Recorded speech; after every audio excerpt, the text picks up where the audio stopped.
Hi, and welcome to And So Much More. I am here with Rebecca Rose, who is one of our lactation quality consultants at Virginia Baptist Hospital, working with our mothers in the mother-baby unit. And where else does your role touch in that vicinity? So we work not only on the mother-baby floor, but we see some of the patients over in the birth center. Okay. We go to our ICN, our intensive care nursery. We also go down to the Billy Clinic, and we have outpatient services at the Baptist, where moms can come back in and get a one-on-one with one of us. I love that. So, Rebecca, tell me a little bit about you. How did you get into this type of work? So my background is pediatrics and NICU, and also I did some LDRP experience, so I have a lot of women's and children's experience. I had difficulty with our oldest breastfeeding, so it became a passion of mine. I went back to school, I got certified, and then I ended up doing the IBCLC, which is Internationally Board Certified Lactation Consultant. Okay. So I could help more moms and just give them the experience that they deserve. I love it. So you just kind of wanted to have as much experience to touch as many lives as possible, it sounds like. Yes. Well, I'm so thankful you did, because even as we were preparing to have this conversation, I learned so much about the many things that Centra offers, but also how intentional this work is. So first, it's National Breastfeeding Awareness Month. And so that is why we're having this conversation. And you know, it's so interesting, because I think the average person, especially those who don't have a direct experience with breastfeeding, they just kind of think like, well, that's just something you do. Like, you just do it. So why is this so important? Why would you say that the awareness surrounding breastfeeding is so important? Because there's a stigma around it, and people have their own beliefs on, is it the right thing to do or is it not? And bringing awareness to it gives moms the support they need, the understanding that they need, and it creates a culture and an environment where women can meet their goals. So do you think that, in your experience, the women who come in are really, like, they're ready, they know what they need to know, or do you think there's a bit of an awareness gap there? There is a combination. There is an awareness gap with some moms. Prenatal education is huge. Yeah. Our prenatal doctors out in the community try to educate moms on many different things throughout the pregnancy, and breastfeeding is one of them. Feeding choice is always supported, but we want to make sure the moms make an informed decision on what is the best plan for them. So the education piece out in the community is huge. We like to make sure that moms are aware of support groups. Moms are aware of community resources that they might have. So that way, when they come in the hospital, they have the knowledge prior to coming in. But when they come in, they now have this tiny body with big emotions, and it's a whole different experience. And a lot of us need help navigating that new experience. Yeah.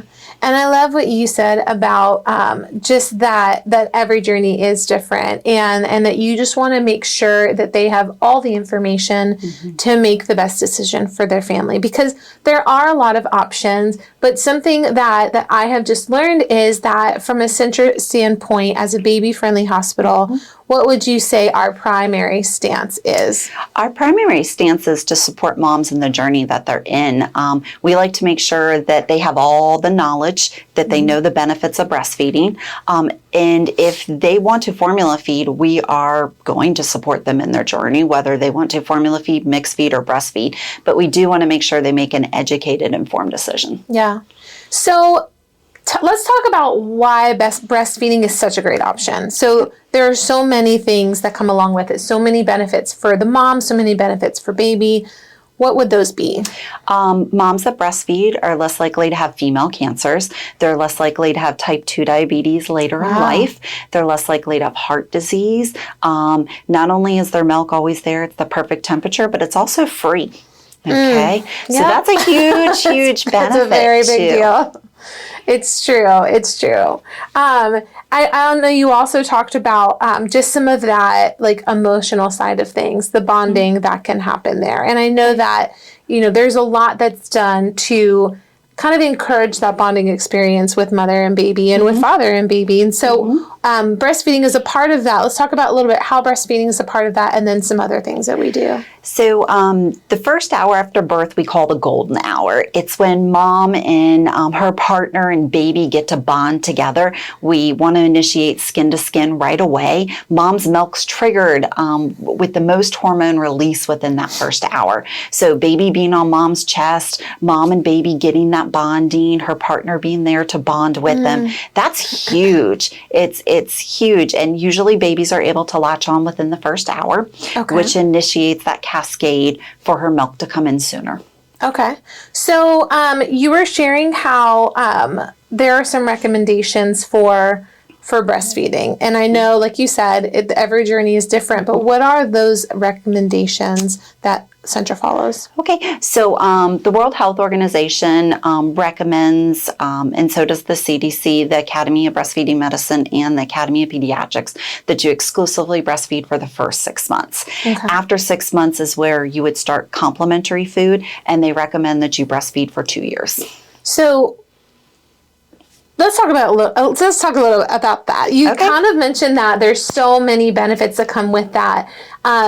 Do you get those benefits in the first 6 months? Is that where things kind of stick? Or like, what is the benefit of going longer? I know a lot of moms really choose to go as long as they possibly can. Recommendation of 6 months. What are the benefits for longer, shorter, all of the above? You get... Babies are less likely to have eczema, asthma, and allergy. They're less likely to have type 1 and type 2 diabetes throughout their life. They're less likely to have childhood cancers, too. Wow. So all mom's immunity that's in her system is given to baby via the milk. We call it passive immunity. So it's not a long-term immunity. It is a passive. So anytime the family is exposed to an illness or a sickness, mom's milk has these antibodies in it that are going to fight any type of sickness in baby's system. So it's a cool benefit for that child to have. So kids are less sick, which that's huge. That is huge. And it's so cool when you think about that. This built-in protection that surrounds you and your baby while you're going through this experience. It's just a beautiful thing. So tell me you mentioned support groups, because the other side of this, there's so many positive things that come with breastfeeding. It's hard to do for some. I don't want to say that for everyone. It was very difficult for me, but the support that I know I received was one of the things that really helped me stick with it for as long as possible. So what does that support for mom look like? Okay, so at the hospital, we have well-trained staff. Every staff member has very thorough training on being able to help meet mom's goals and be able to assist her while she's in the hospital. After mom is discharged, we have what's called a baby cafe, which is a free breastfeeding support group every Wednesday from 10 to 12 at the Oak Lane entrance. Any mom can come in, talk with one of the lactation consultants. One of us is down there. They also have a scale in there so moms can weigh their child if they want to. We have Motherhood Collective out in the community that have support groups. We have La Leche League. We also have WIC, which has breastfeeding peer counselors. And then we have some walking groups now in Lynchburg too. So moms getting together to support moms. Oh, and I love that. I mean, there's a lot to be said for, especially in that season after birth with your child, just to combat things like postpartum, like getting out and walking and surrounding yourself with community. That's just so encouraging to hear. There's so much that's available. So for those who are struggling, what would be a message that you would say to them? Don't suffer alone. Please get help. Talk to the baby's pediatrician, your OB, or your midwife. I would get a one-on-one with a lactation consultant, whether you come back to the hospital and do it with us at the pediatric specialty clinic, or you see one of the lactation consultants out in the community. Please seek out help because your journey with your baby matters. You matter. And mom should not be in pain. Yes. What, just for like a quick reference, and we'll put this into the description as well, but you did mention services. Can you relist some of the things, or if there is like a comprehensive list, what does Centra offer? How do you get involved? Where do these moms begin? Okay, so the pediatrician, the OB, or the midwife can write a referral to come back into Centra, the pediatric specialty clinic. It's on the second floor. Any mom that has that referral can do a one-on-one with the lactation consultant. They can bring their significant other, they can have their partner, they can have their baby with them, or babies in the case of multiples. And we do a thorough one-on-one feeding, and we give them resources they need. Some moms will do this if they're having feeding difficulties. Some moms will do this because of pain or damage or problems that they're having. Other moms do it because baby's having slow weight gain, or maybe baby has a cardiac issue and is tuckering out, a preterm baby that has low stamina that quits on feedings early, or a mom returning to work that can't figure out her breast pump. There's lots of different reasons, but we're here for the community in whatever situation that they feel like they need us in. Okay. Well, thank you. Is there anything we didn't touch on? I know that was a lot of information in a short amount of time, but is there anything that we didn't touch on that you wanted to circle back to? I think the fact that we are a baby-friendly designated site, hospital, and we support moms in their journey that they're doing, whether they are deciding to come into the hospital and they've had no education, or whether they're coming into the hospital with a huge or vast amount of education. We like to support them where they're at when they're coming in and making sure that they get the care that they deserve. Yeah. So we're going to meet you where you are.